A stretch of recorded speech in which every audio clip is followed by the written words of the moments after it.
Hi there, this is Anna from Anna Aspinus Designs, and in this video I want to show you how you can blend your photos quickly and easily using masks in Adobe Photoshop and Photoshop Elements. I'll be actually demonstrating the techniques in Adobe Photoshop, but you can certainly follow along in Adobe Photoshop Elements. The technique is pretty much identical. And then also too, you can perform this technique in Affinity Photo. I'm going to be using digital supplies from the ArtPlay Skosh collection. This includes a kit of digital papers and digital elements. It also has some embellishment clusters. The masks that we will be using to quickly and easily blend this image of my grandfather and my mum as a child. Then we'll add some context using some words here. I'm also going to be introducing a slightly more advanced technique using these paper tray box frames. So let's make our way into Adobe Photoshop. I have the program open. I have my workspace, my work area here with all my options at the top of my screen. I have my tools panel at the left-hand side of my screen, and then I have my layers panel on the right. If you're working in Adobe Photoshop Elements, you're going to find a very similar setup. You will also have a photo bin at the bottom from which you have various options as well. We're going to start by creating a new layout. I'm going to go to File, New, and I want to create a new page at 12 inches by 12 inches at 300 pixels per inch to ensure great print quality. I'm going to go ahead and click Create in order to yield this new page design. I then want to create a foundation for our blended photo. To do this, I'm going to navigate to our ArtPlay palette Skosh, our digital kit, and go to the Papery folder. Here you will find a variety of artsy, pre-designed digital papers, as well as solid papers that you can use with the coordinating transfers and overlays. We're going to make it super simple on ourselves and select one of the pre-designed papers. In this case, I'm going to go with artsy paper number 1. You're going to click on that paper, hold down that left mouse button, and drag that paper into the Adobe workspace. I'm going to just hover this over the top of that new layout design, release that left mouse button, and drop that paper into place. I'm now going to navigate into our Skosh photo blends. You'll see that there are 2 folders. I'm going to go into the first folder, and you will witness a variety of different files. These are just different formats. If you're using Adobe Photoshop and Elements, you can use the PSD files. This provides these masks in various layers. So you just have a few more customization options. Today, I'm going to simply use the transparent background PNG file, and I'm going to click, hold down that left mouse button, drag, and then release that file directly onto our layout foundation. I'm going to just resize this slightly with the Move tool selected. From the Tools panel, I'm going to just click down and bring that corner point of the bounding box inwards to resize that element. Once I'm happy with the orientation and the size, I'm going to click on the check mark, and that will apply those changes to that digital element. From here, we are now going to bring in our photo. I'm going to click, drag, release, and bring this into the background here. And then with the Move tool selected, we're going to click and drag this photo so that it exists on top of the mask layer in the Layers panel. Now you can see that the photo is slightly smaller than the mask. We can make the mask a little bit smaller, or we can slightly increase the size of the photo. I wouldn't increase the size of the photo more than by about 25%, as you will be stretching the pixels and making the print quality deteriorate. So I'm going to, again, with that move tool selected from the tools panel, hover my cursor over the corner point of the bounding box. If you can't see the bounding box, you want to make sure you have this check mark initiated in the options bar by the Show Transform controls in Adobe Photoshop. If you're working in Photoshop Elements, then those options will be at the bottom of your screen and will be denoted by a bounding box command. I'm going to click with that diagonal double-ended arrow and just drag that outwards so that the photo covers the majority of that mask. When you're happy with the results, you can click on that check mark. And then to clip that photo down to the mask to make it conform to the shape of that mask, we're going to go to Layer, Create Clipping Mask. And you can see that when I initiate that action, then the photo seamlessly blends into the background of my foundational artsy paper. I'm just going to increase the brightness of this photo just ever so slightly by going to Image Adjustments and Levels. If you're working in Adobe Photoshop Elements, that would be Enhance, Adjust Lighting, and Levels. And this is going to bring up this histogram, and we're just going to bring this white arrow to the left slightly. You can see that that improves the highlights of the photo. And then we can also adjust the shadows by bringing this lever to the right. We also have this mid-levels lever, which allows us to change the lighting overall. So you can move these around to get the best look for your photo. And when you're happy with that, you can click OK. Now going to move on to just adding some simple embellishment to this page. I'm going to do this by now navigating to our multimedia branches. And again, these images are available in PNG format. That means that they have a single layer file with a transparent background. You can also access these layers individually in PNG format or by importing the PSD file. So to use a PSD file, you're simply going to drag that file into your workspace. You want to ensure that you pull it into the background of your workspace and not directly onto the canvas.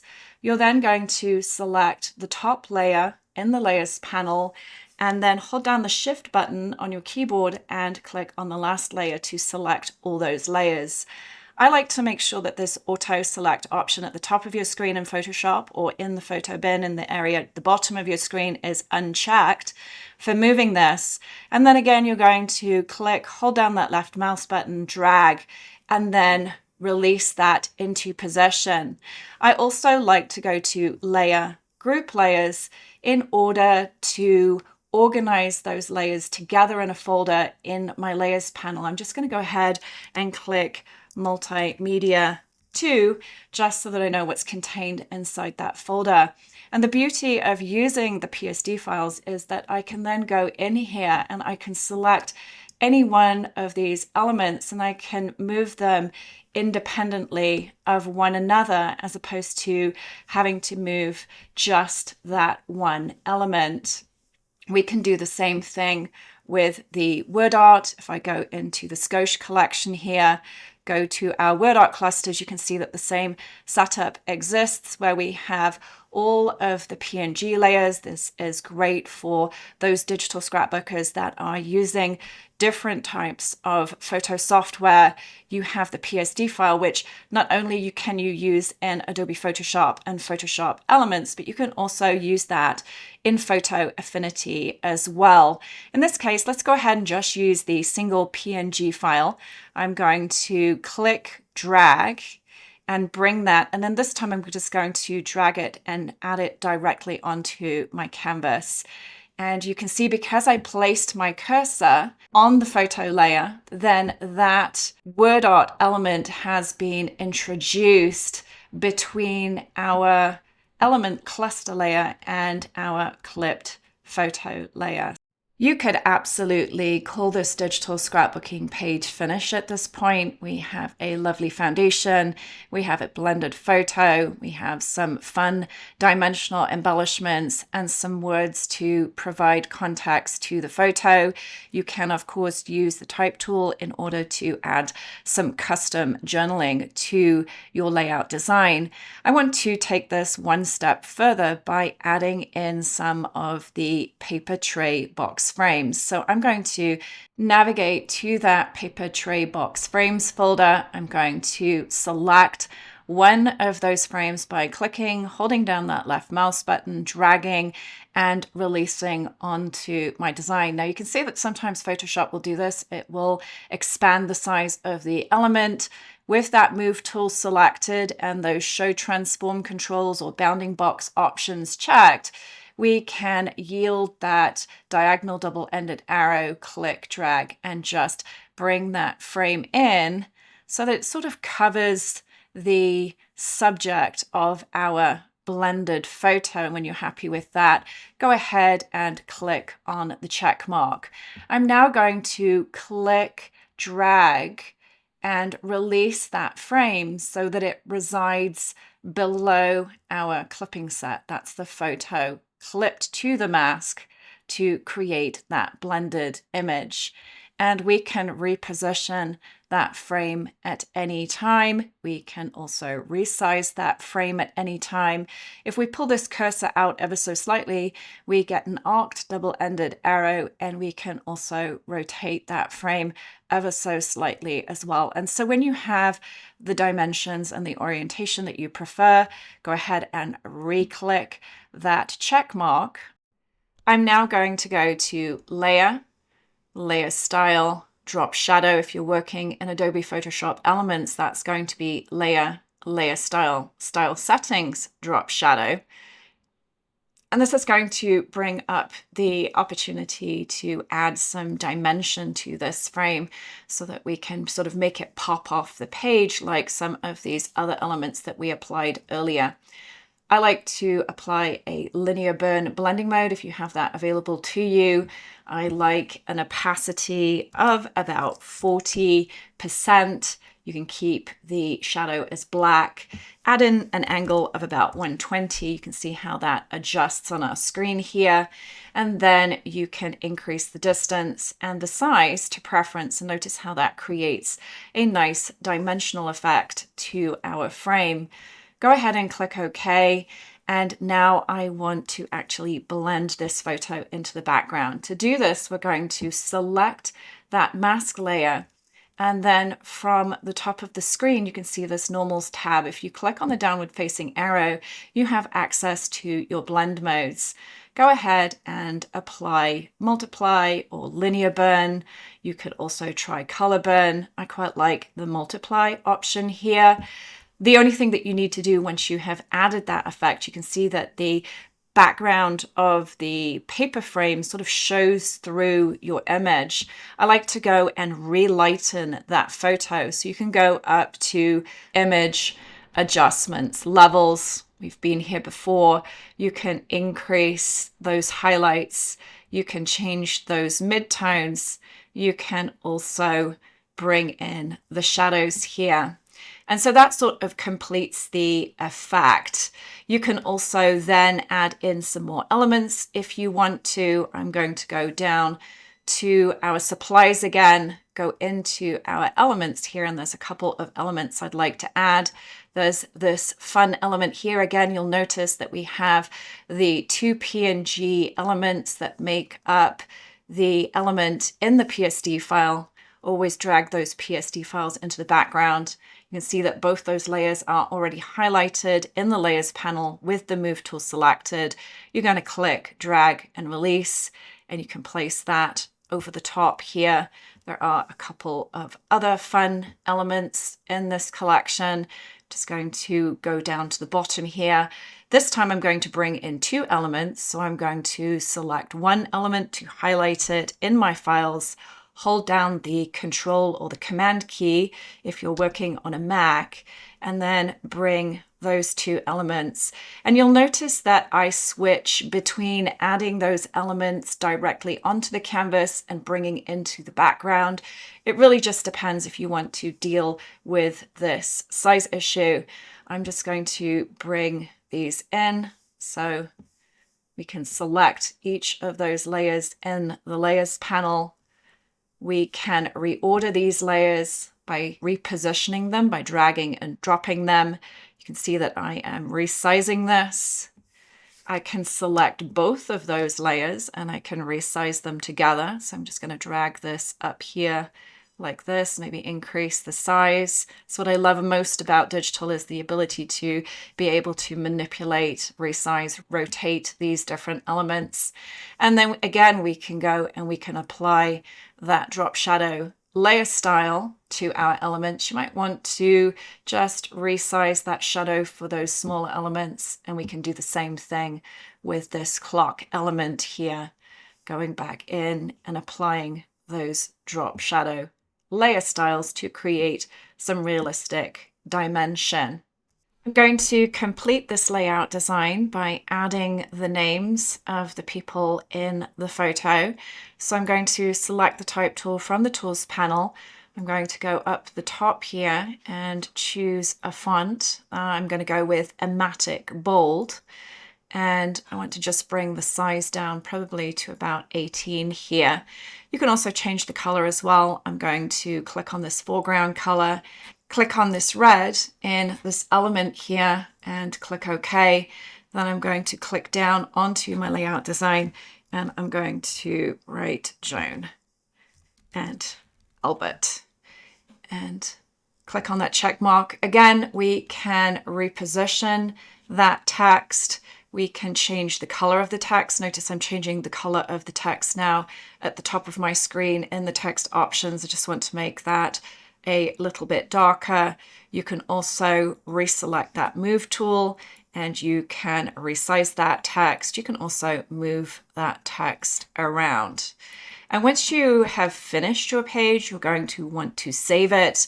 You're going to do this by going to File, Save As. That's going to take you up to your files. You're going to locate where you want to have those files saved. And once you have found that, then you can go ahead and put in, I'm going to call this YouTube video, and click Save. You're also going to want to save this as a JPEG file so that you can either print it at home on a printer that you have available to you, or you can upload as part of a collection of pages and print a photo book, or you can print single pages with a company like Persnickety Prints. So I'm going to go to File.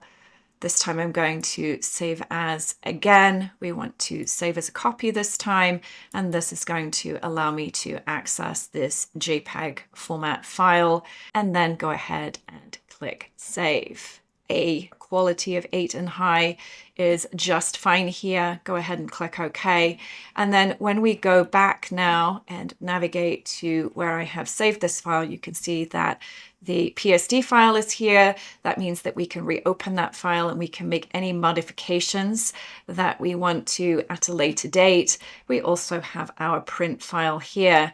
You can see I have the original file here that I created. So I'm just going to go ahead and bring that into the workspace here and just minimize this one for a moment. So you can see that it's slightly different. A few additions that I have made here were these additional effects. So I added in one of the photo glows. These are found in the multimedia elements. If you go ahead and you look in some of these files, there is a pink one and a purple one here. So you can simply drag those and place them over the top of your photo, and you can see how that gives it a nice hue. I've also applied a soft light blending mode here. And a few other additional things that I tried as well using extractions is by adding in an extracted version of the photo over the top. So that is also an option to you. You could also add an extraction in the background as well, with the idea that repetition deepens the impression. And if you are interested in learning more about creating simple photo extractions where you remove the background of your photo and just have the subject of your images on display, then you'll want to go over to Anna Aspinus Designs and check out my digital photo editing techniques class that shows you this technique along with many others. I shall leave that link for you, as well as all of the supplies that I have used in this demonstration, below this video. Hope you enjoyed some of these techniques. If you have any questions, then please leave them in the comments. I'll be happy to help you. Also, please, if you like this video, like and subscribe to this channel, and I look forward to seeing you next time.